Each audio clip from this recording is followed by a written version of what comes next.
Hi folks, when editing an auction, there are certain fields on the edit auction page that become inherited by the auction items, for example the buyer's premium. So what that means is when you modify one or more of these fields, the software will prompt you with a message, and your options are to either have all the lots update with the new change or not. So to show you this, I'm just going to go to a existing auction, and to start off I just want to list all the values that will be inherited by the lots on the auction. And these are the buyer's premium, the tax code, the increment scheme, the starting bid, the address, the city, zip code, the state, and the item description.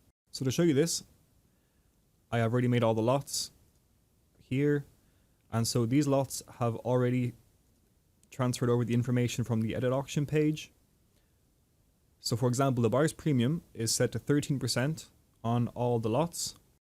And if I were to change this 13% to anything else, let's make it 23%, and then click on save, you'll be prompted with this message. And it says, you have changed the following values for the auction. Would you like to update the values for all existing auction items? And then it'll list all the fields that have been changed. And your options are yes or no. So by clicking yes, any information that was updated will be updated on every single lot on the auction. So for example, I'll click yes on this, and then if I go to a lot, you'll see that the buyer's premium has moved from 13% to now 23%.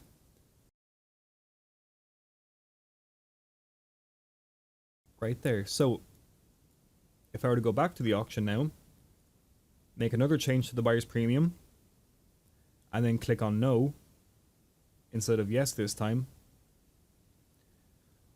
what this will do is it'll edit the auction edit page information. So the buyer's premium is saved as 13% on the auction, but the items themselves are still set to 23% because we chose for these lots to not inherit the value change. So that's just an example of one of the fields that will be inherited across all the auctions. And just do be careful when making these changes on the edit auction page, and be mindful that they do affect all the lots. And if you want them to affect all the lots, please click on yes, and if you don't, please be sure to click on no. Thank you for watching.